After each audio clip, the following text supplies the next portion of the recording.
And today I'm gonna bring it back old school, man. I remember Chivas Regal 12-year old Scotch way back when I was a little boy, and and I had a sore throat or a cough, and this was the original cough medicine of the 80s.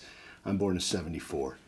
This was the original cough medicine. Now, I'm a doctor. I'm a medical doctor. Did you know that? I'm a medical doctor. Does it work?